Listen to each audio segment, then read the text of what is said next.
السلام علیکم، میں ہوں امجد عزیز ملک اور آپ دیکھ رہے ہیں کسوٹی ڈیجیٹل۔ اس سے پہلے کہ آج کے ہم مہمان کا تعارف آپ سے کروائیں، اور بڑا خاص مہمان آج ہم نے مدعو کیا ہے اپنے اسٹوڈیوز میں، آپ سے درخواست یہ کرنی تھی کہ کسوٹی ڈیجیٹل کو لائک کیجئے، سبسکرائب کیجئے اور گھنٹی کا جو نشان ہے اس کو کلک کیجئے تاکہ آنے والے دنوں میں بھی ہماری ویڈیوز آپ تک آسانی سے پہنچ سکیں۔ آج جس مہمان کو ہم نے اپنے اسٹوڈیوز میں دعوت دی ہے وہ حال ہی میں افغانستان سے واپس آئے ہیں۔ جب افغانستان پر طالبان نے قبضہ کیا تو انہوں نے فلم بندی کی، شوٹنگ کی، اس تمام واقعات کی۔ آج ہمارے درمیان موجود جیو نیوز کے کیمرہ مین ہیں شاہد احمد۔ شاہد، آپ کا بہت شکریہ، آپ تشریف لائے اور ہمارے لیے بڑا اچھا موقع ہے کہ آپ سے ہم جانیں کہ کیا صورتحال تھی افغانستان میں جب آپ گئے، وہاں پہ طالبان آ چکے تھے یا طالبان آپ کے جانے کے بعد آئے؟ 9 محرم کو ہم تورخم کے راستے سے روانہ ہوئے تو تورخم کے شروع میں اس طرف ہمیں طالبان سے واسطہ پڑا تو بہت اچھے طریقے سے ملے، اور لیکن پوچھتے رہے کہ کون ہے، کدھر سے آئے ہیں اور کیا کرنے جا رہے ہیں۔ تو ہم نے لیکن آپ نے ویزا لیا تھا یا ویزے کے بغیر گئے تھے؟ نہیں، ہم ویزا لیا ہوا تھا اور پہلے سے تقریباً اس سے پہلے بھی گئے تھے تو وہ ویزا پہلے سے لگا ہوا تھا، تو اسی ویزے پر ہم دوبارہ کنٹینیو کیا اور روانہ ہو۔ اچھا، جب آپ نے تورخم سرحد کراس کی، آپ کو طالبان نظر آئے، انہوں نے آپ سے پوچھا تو صحیح کہ آپ کہاں سے آئے، لیکن روکا وغیرہ نہیں، کوئی مشکل نہیں ہوئی؟ نہیں، بالکل نہیں روکا، صرف پاسپورٹ دیکھا اور چیک کیا اور ہم روانہ ہو گئے۔ شروع میں بس کچھ بندے جو اچھی اردو بھی بول سکتے تھے اور پشتو بھی بول رہے تھے، انہوں نے بس ایک رکا سا دیا اور کہتے ہیں راستے میں کوئی مسئلہ ہو تو اس نمبر پہ کانٹیکٹ کر لینا۔ تو جاتے رہے، تقریباً کابل تک ہمیں کسی نے کچھ نہیں پوچھا۔ جس ڈرائیور کے ساتھ ہم گئے تھے انہوں نے کہ اس وقت ہم پہلے سفر نہیں کر سکتے تھے، امن و امان کا مسئلہ تھا، لیکن جب سے طالبان آئے تقریباً ہم تو اس کے آنے کے 4-5 دن بعد چلے گئے تھے، تو پھر انہوں نے کہا کہ ابھی ہم کوئی مسئلہ نہیں ہے۔ راستے میں بھی طالبانوں نے پوچھتے رہے کہ راستے میں کوئی مسئلہ تو نہیں تھا۔ اچھا، جب آپ گئے تو دائیں بائیں سڑکوں پر طالبان نظر آنا شروع ہو گئے تھے، ان کے پاس اسلحہ بھی تھا اور ایک قسم کا آپ کو ایسا اندازہ ہونے لگا کہ اب طالبان آ گئے ہیں؟ جی بالکل، تقریباً ہر فرلانگ کے بعد ان کی باقاعدہ ٹیم بیٹھی ہوتی تھی جو پوچھتے تھے اور آگے جانے دیتے تھے۔ صرف کابل انٹرس میں تھوڑا سا مسئلہ ہوا تھا، انہوں نے ہمیں گھنٹہ 2 بٹھایا ہوا تھا کیونکہ وہ موصول ان کو کہتے ہیں، ان کے پاس کوئی ایسی وہ نہیں، اطلاع نہیں تھی یا کوئی اجازت نامہ وہ انتظار کر رہے تھے؟ نامہ پھر انہوں نے دے دیا تو پھر ہم آگے روانہ ہو گئے، پھر کوئی مسئلہ نہیں۔ جب آپ کابل گئے تو اس وقت ہم نے یہ سنا تھا، میں آپ کو دیکھتا تھا، آپ کی رپورٹس کو، آپ کے ساتھ جو رپورٹر تھے ان کی رپورٹس کو، کہ جی طالبان آ گئے ہیں۔ ان دنوں میں قندھار سے بھی روانہ ہو گئے تھے، تو آہستہ آہستہ وہ قبضہ ہونا شروع ہو گیا تھا، لیکن مجھے لگتا ہے کہ جب آپ پہنچے تو شاید طالبان ان کے بعد آئے اور پھر مکمل طور پہ قبضہ ہوا۔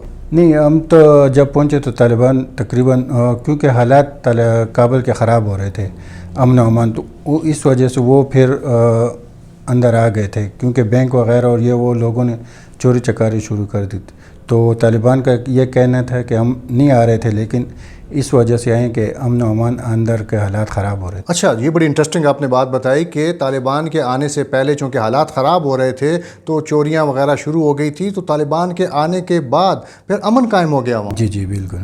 تو لیکن آپ نے دیکھا طالبان، ہم نے تو یہ سنا تھا کہ طالبان آ گئے ہیں، وہ لوگوں کے گھروں پہ حملے کر رہے ہیں، لوگوں کے گھروں میں داخل ہو گئے، ایسی بات تھی؟ نہیں، ہم نے تو ایسا کچھ چیز نہیں دیکھی، لیکن یہ کہ وہ کچھ خاص گروپ جو ان سے ناخوش بھی تھے، مطلب جو پڑھا لکھا یا اس طرح کے کوئی بندے تھے جو ان سے آنے سے خوفزدہ تھے کہ آگے ہمارا ہوگا کیا، کیونکہ اس سے پہلے جو حکومت طالبان کی آئی تھی ان کی وجہ سے یہ خوفزدہ تھے۔ اچھا، شاید جب آپ وہاں پہ گئے تو ہوٹلز وغیرہ آپ کو آسانی سے مل گئے یا مشکل ہوئی؟ جس ہوٹل میں ہم پہلے ٹھہرے تھے اسی ہوٹل میں ہم گئے تھے تو وہ ہوٹل بند تھا۔ ہم نے پھر ان کے بڑوں کو فون کیا کہ یار ہم آئے ہیں رہنے کے لیے، انہوں نے کہا نہیں، ہم نے ہوٹل بند کیا ہوئے، مسئلے ہیں۔ ہم نے کہا چلو کوئی مسئلہ نہیں ہوگا، پھر ہمارے کہنے پر انہوں نے ہوٹل کھولا۔ ہوٹل میں پہلے گیسٹ ہم ہی تھے، پھر اس کے بعد آہستہ آہستہ اور میڈیا بھی آتی رہی اور وہ ہوٹل چلیں، یہ تو جب آپ پہلے گیسٹ بھی تھے اور ہمارے لیے بڑے اعزاز کی بات ہے کہ آپ پہلے پاکستانی کیمرہ مین تھے جو ان دنوں میں جب یہ صورتحال بن رہی تھی آپ وہاں پر موجود تھے۔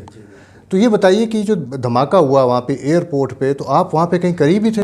ہم اس وقت بھی، ہمارے رپورٹر اعزاز سعید صاحب اور روزانہ تقریباً بحران ہوٹل ہم جانا چاہ رہے تھے، لیکن بہت زیادہ رش کی وجہ سے ہم پہنچ نہیں سکے۔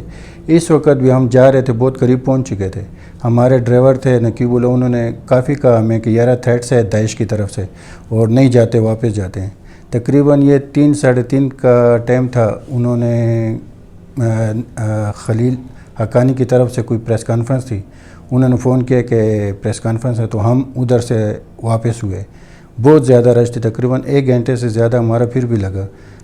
جب ادھر پہنچے تو 6 بجے کے قریب دھماکے کی اطلاع ملی کہ ادھر خودکش حملہ ہوا ہے۔ اچھا، یہ جو جہاز میں اتنے لوگ ہم دیکھ رہے تھے، ہر بندہ جو ہے وہ ایئرپورٹ پہ جا رہا تھا اور وہ افغانستان سے نکلنا چاہتا تھا، تو وہ جو واقعات ہیں ان کو بھی آپ نے ریکارڈ کیا؟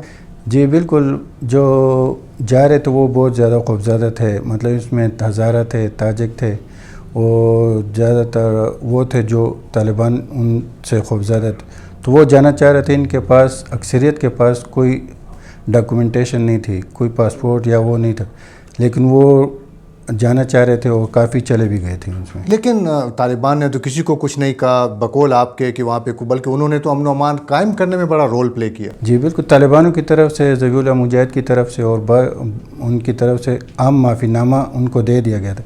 اچھا، آپ ملے، آپ نے بات کی ذبیح اللہ مجاہد کی، تو آپ بھی ملے ذبیح اللہ مجاہد کو، کیا کہنا تھا ان کا، کیسی شخصیت ہے وہ؟ ذبیح اللہ مجاہد صاحب اچھے ہیں، سمجھدار ہیں، اور لوگوں کو بس یہی کہہ رہے تھے کہ آپ اپنا ملک نہ چھوڑیں، اپنے ملک کو آباد رکھیں، ہم آپ کو کچھ نہیں کہیں گے۔ لیکن ایسا تو نہیں ہے کہ آپ بھی طالبان لگ رہے تھے تو شاید اس وجہ سے آپ کو کسی نے کچھ نہیں کہا؟ نہیں، میرے ساتھ جو رپورٹر تھے وہ تھے، مطلب طالبان، پینٹ شرٹ پہنی جی پینٹ شرٹ مکمل پورے 15 دن پہنی تھی، کسی نے اس کو کچھ بھی نہیں کہا تھا۔ انٹرسٹنگ بات یہ کہ ہم جب جلال آباد سے کابل کی طرف جا رہے تھے تو چنچی میں میوزک لگے ہوئے تھے اور ادھر طالبان بھی گشت کر رہے تھے، لیکن ان کو بھی کسی نے کچھ نہیں کہا۔ بڑی انٹرسٹنگ آپ نے انکشاف کیا ہے، اور یہ ہمیں یہ اعزاز ہے کسوٹی ڈیجیٹل کو کہ وہ ایک عینی شاہد کو جو وہاں پہ موجود تھا اور آج ہمارے ساتھ موجود ہے۔ آپ جو باتیں کر رہے ہیں تو بالکل ہماری سوچ سے باہر ہیں۔ ہم تو یہ سمجھتے تھے کہ بڑا پرابلم ہو گیا، گانے نہیں سنے جا سکتے، وہاں پہ چنگچی شاید ختم ہو گئی اور طالبان کھڑے ہیں، لوگوں کے گھروں میں جا رہے ہیں، تو اب تو ایسا لگتا ہے کہ آنے والے دنوں میں اور بھی حالات بہتر ہوں گے۔ بالکل، انہوں نے یہی کہا ہے کہ آپ اس بار شیپ داڑھی پر بھی اتنی سختی نہیں کریں گے، لیکن شرعی مطابق عورتیں جو اپنا کام بھی کر سکتی ہیں، اسپتالوں میں جا سکتی ہیں، اسکولوں میں بھی جا سکتی ہیں، تو میوزک پہ بھی جو ہم نے دیکھا اتنی پابندی نہیں، تو عورتیں بھی اپنے حجاب میں جو فیس اور برقع پہن سکتی تھی، لیکن وہ بالکل وہ آزادی نہیں تھی، لیکن پہلے کی طرح نہیں تھا کہ بالکل نقاب پہن کر یا عورتوں کو کچھ کہنا۔ اچھا، شاید یہ بتائیں کہ وہاں پہ جو لوکل میڈیا تھا، افغان میڈیا، ان کا کیا تاثرات تھے، ان کا کیا کہنا تھا؟ لوکل میڈیا میں جس سے ہم ملے تقریباً زیادہ تر لوگ نکل گئے تھے، چلے گئے تھے خوف کی وجہ سے، تو بہت کم رہ گئے تھے، ان سے ملاقات ہوئی ہے، وہ تو اتنا کوئی مسئلہ ان کو نہیں تھا۔ اچھا، ایک تصویر میں نے آپ کی دیکھی، آپ اور اعزاز سید جو ہیں وہ دونوں، ایک بم بلاسٹ ہوا تھا جو میزائل فائر کیا گیا تھا کار کے اوپر، وہ کیا واقعہ تھا؟ یہ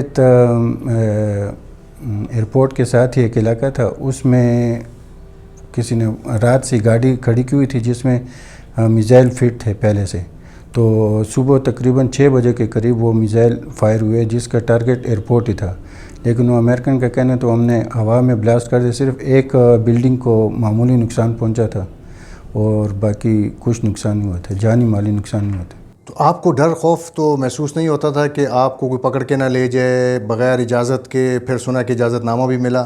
جی شروع میں تھا، روکتے تھے، پھر ذبیح اللہ مجاہد نے ہمیں ایک اپنا لکھا ہوا ایک ریٹن دیا، اس کے بعد پھر اتنی سختی نہیں کی جا رہی تھی، بس وہ دیکھتے تھے اور پھر چھوڑ دیتے تھے۔ بہت شکریہ شاہد احمد، آپ نے ہمیں بہت زبردست قسم کے انکشافات کیے، ہمیں ایک صورتحال جو تھی افغانستان کی اس سے آگاہ کیا۔ آپ سے بعد میں بھی ملاقات ہوتی رہے گی اور یہ باتوں کا، گفتگو کا جو سلسلہ ہے یہ انشاءاللہ جاری رہے گا۔